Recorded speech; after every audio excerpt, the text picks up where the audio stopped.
Assalamualaikum warahmatullahi wabarakatuh. Perkenalkan, nama saya Britnia Diamei, NIM 102200066 dari kelas SMD jurusan Hukum Ekonomi Syariah. Pada kesempatan ini saya akan mempresentasikan mengenai makalah saya tentang Al-Adah Muhakamah, yaitu salah satu kaidah dalam mata kuliah kaidah-kaidah fikih. Yang pertama, pengertian dan dasar kaidah. Kata al-adah terambil dari kata masdar al-audu atau al-muawadah yang artinya adalah berulang-ulang kembali. Kalau diterjemahkan ke dalam bahasa Melayu bisa disebut sebagai kebiasaan atau adat. Adat ini bisa dimaknai sebagai suatu perkataan atau perbuatan yang terus dilakukan oleh manusia. Penting dan dapat diterapkan oleh akal normal manusia serta dilakukan secara berulang. Dalam mendefinisikan kata al-adah, terdapat perbedaan pendapat di kalangan para ulama. Di antaranya, menurut ahli hasab Allah, al-adah adalah apa yang telah dikenal orang sehingga menjadi kebiasaan yang berlaku dalam kehidupan mereka. Sedang menurut Al-Haidar, al-adah adalah suatu yang menetap dalam hati dan terulangnya sesuatu itu bisa diterima oleh orang yang memiliki tabiat yang sehat. Dengan demikian, al-adah adalah sebuah nama yang diperuntukkan untuk sebuah perbuatan yang dilakukan secara berulang-ulang, sehingga karena sering perbuatan itu menjadi sangat perlu dilakukan, bahkan karena mudahnya sampai menyerupai tabiat atau karakter yang alamiah. Selanjutnya adalah dasar-dasar kaidah al-adah muhakamah. Dasar kaidah dari Al-Quran yang terdapat pada surat Al-Baqarah ayat 228, yang artinya, dan para wanita mempunyai hak yang seimbang dengan kewajibannya menurut cara yang ma'ruf, akan tetapi para suami mempunyai suatu tingkatan kelebihan daripada istrinya, dan Allah Maha Perkasa lagi Maha Bijaksana. Yang kedua, dari surat Al-A'raf ayat 199. Jadilah engkau pemaaf dan serulah orang mengerjakan yang ma'ruf, suatu kebiasaan yang baik, serta berpalinglah daripada orang-orang yang bodoh. Selanjutnya surat Al-An-Nisa ayat 19. Dan bergaullah dengan mereka secara patut. Dari ayat di atas dapat dipahami bahwa Allah memberikan petunjuk tentang bagaimana pergaulan yang seharusnya dilakukan, yaitu melaksanakan hak dan kewajiban dengan seimbang secara ma'ruf, berdasarkan akal dan sesuai hati nurani.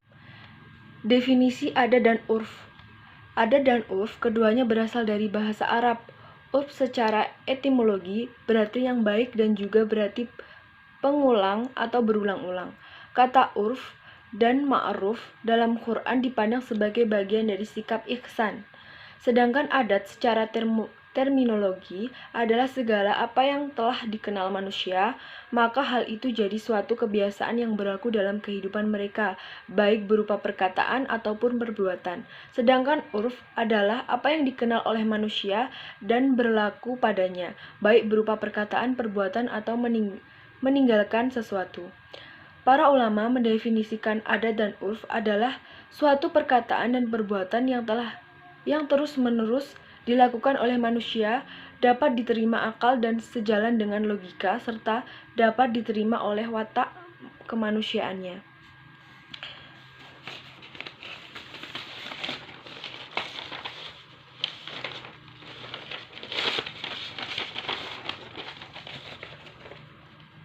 Perbedaan dan persamaan urf dan adat. Urf mengandung arti yang lebih sempit daripada adat. Urf terbagi menjadi dua, yaitu urf sahih, baik, dan fasid, jelek. Merupakan tradisi mayoritas manusia dilakukan oleh kelompok. Objeknya lebih menekankan pada sisi pelakunya. Sedangkan adat mengandung arti luas dan menyeluruh. Adat tidak ada yang baik dan yang buruk, karena merupakan tradisi manusia yang dilakukan secara terus-menerus. Adat meliputi tradisi individu dan tradisi mayoritas atau sekelompok orang. Muncul dari sebab alami, contohnya di daerah tropis anak cepat menjadi baligh. Dikaji oleh para usuliyin untuk menetapkan hukum secara syara' adalah urf. bukan adat. Walaupun demikian, dalam membicarakan mengenai eksistensi hukum taklifi, Imam Al-Sabiti mengharuskan penelitian dan pemahaman yang memadai terhadap hukum-hukum adat terlebih dahulu. Persamaan dari adat dan urf, keduanya diakui sebagai sumber hukum pembantu oleh semua mazhab hukum. Urf dan adat merupakan sebuah pekerjaan yang sudah diterima akal sehat, tertanam dalam hati nurani, dan dilakukan berulang-ulang serta sesuai dengan karakteristik pelakunya. Syarat diterimanya urf.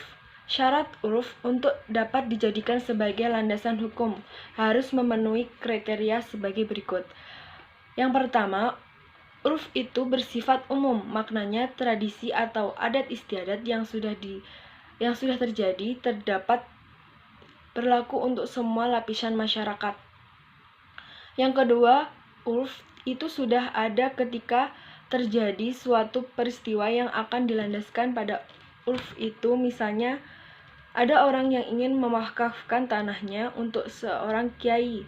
Pada saat proses mewakafkan, sang wakif tidak menyebutkan kiainya, harus gelar sarjana atau magister, karena kata kiai harus diartikan dengan yang lazim dimengerti oleh masyarakat. Yang ketiga, urf itu harus urf yang sahih, dalam arti tidak bertentangan dengan ajaran Al-Quran dan sunnah Rasulullah SAW. Yang keempat, urf tidak bertentangan dengan perjanjian yang telah disepakati oleh kedua belah pihak. Contohnya, ada seorang yang membeli kasur, kebiasaan kalau beli di situs, kasurnya diantar sampai ke rumah. Tetapi dalam perjanjian itu, antara penjual dan pembeli sudah bersepakat bahwa kasur yang dibeli akan dibawa sendiri oleh pembeli. Jadi penjual tidak wajib mengantarkan kasur tersebut ke rumah pembeli. Materi selanjutnya adalah macam-macam urf. Menurut Abdul Wahab Khalaf, urf adalah perbuatan atau perkataan yang terbagi menjadi dua kelompok, yaitu urf sahih dan fasid, dengan penjelasan sebagai berikut. Urf sahih adalah segala sesuatu yang sudah dikenal umat manusia yang tidak berlawanan dengan dalil syarah dan ia tidak menghalalkan yang haram dan menggugurkan kewajiban. Muhammad Abdul Zahrah membagi jenis ini menjadi dua, yaitu umum dan khusus. Yang umum adalah berlaku umum pada seluruh masyarakat tanpa memandang kenyataan di masa lalu. Contohnya mandi di kolam dan memasak dengan kompor. Urf khusus yaitu yang berlaku dan dikenal di satu tempat atau di masyarakat tertentu. Contohnya, di lingkungan masyarakat lain ada suatu kata yang mengandung sifat positif, sedangkan di lingkungan lain perkataan itu mengandung arti yang negatif. Yang kedua adalah urf fasid. Adalah urf yang jelek dan tidak bisa diterima atau mardud karena bertentangan dengan syariat. Dari pendapat ini dapat diketahui bahwa setiap kebiasaan yang menghalalkan yang diharamkan Allah dan mengandung maksiat termasuk dalam jenis ini. Contohnya, kebiasaan masyarakat menggunakan minuman keras pada suatu pesta resmi, menyampaikan pendapat secara emosi dan anarkis. Berdasarkan pembagian urf di atas dapat disimpulkan bahwa pertama, ditinjau dari bentuk dan makna urf.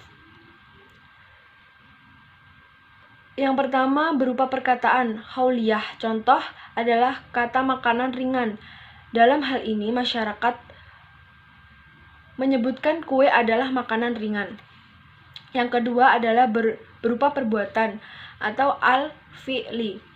Contohnya adalah perbuatan jual beli dalam masyarakat tanpa menyebut akad jual beli. Kedua, ditinjau dari segi nilai atau urf terdiri dari urf sahih yang tidak bertentangan dengan syarah dan urf fasih yang tidak bermanfaat dan banyak berseberangan dengan dalil syarah. Ketiga, ditinjau dari luar wilayah berlakunya. Urf terdiri dari urf am yang berlaku secara umum dan wilayah yang luas. Contohnya menggunakan kendaraan tanpa perlu minta izin kepada pemilik pabrik kendaraan itu, dan berbelanja ke pasar tanpa melakukan transaksi dalam saksi. Dan urf khas yang berlaku pada suatu wilayah atau kelompok masyarakat saja. Misalnya menggunakan kain sarung bagi masyarakat Melayu Bengkulu pada acara pernikahan. Selanjutnya adalah kaidah turunan contoh penerapan kaidah dalam kasus. Yang pertama, kaidah suatu yang dianggap baik menurut urf sama kekuatannya dengan suatu yang dipersyaratkan oleh syara. Kaidah ini memberikan pengertian bahwa ketentuan-ketentuan urf mempunyai kekuatan mengikat seperti ketentuan syara dalam hal yang benar-benar tidak bertentangan dengan ketentuan nas Al-Quran dan sunnah Rasul. Furu kaidah ini adalah contohnya bermalam di hotel, mandi di pemandian umum, makan di restoran, naik kendaraan umum. Bayarnya adalah sesuai ketentuan oleh penyedia jasa tanpa akad dan tawar. Eksepsinya, masuk di tempat karaoke, bar-bar yang ada minuman keras dan narkotika. Kaidah kedua adalah yang ditetapkan melalui urf sama dengan yang ditetapkan melalui nas. Kaidah ini menegaskan bahwa ketentuan hukum yang diperoleh atas dasar urf mempunyai kekuatan seperti ketentuan hukum yang diperoleh atas dasar nas Al-Quran dan hadis. Dalam hal ketentuan urf disebut benar-benar tidak bertentangan dengan nas. Contohnya persyaratan kafaah atau sepadan dalam pernikahan. Yang kedua, peminangan calon mempelai berhak melihat calonnya sebelum dinikahkan. Eksepsinya adalah adat makan prasmanan, maka sambil berdiri, itu bertentangan dengan sunnah Rasul. Kaidah yang ketiga adalah tradisi yang disepakati antar pedagang bagaikan sebuah syarat. Furu kaidahnya adalah belanja di supermarket. Eksepsinya, akad pada barang riba atau akad yang mengandung unsur penipuan. Kaidah yang keempat adalah perbuatan manusia yang telah tetap dikerjakannya wajib beramal dengannya. Furu kaidahnya adalah pembagian harta waris dan berlakunya hukum-hukum khasamah. Eksepsinya, adat mengadakan resepsi khitanan dengan mengundang penyanyi dangdut yang seronok yang ada unsur maksiatnya. Demikian presentasi dari kelompok kami. Jika ada kurang lebihnya kami mohon maaf. Akhirul kalam, billahi taufiq walhidayah, waridho walinayah. Wassalamualaikum warahmatullahi wabarakatuh.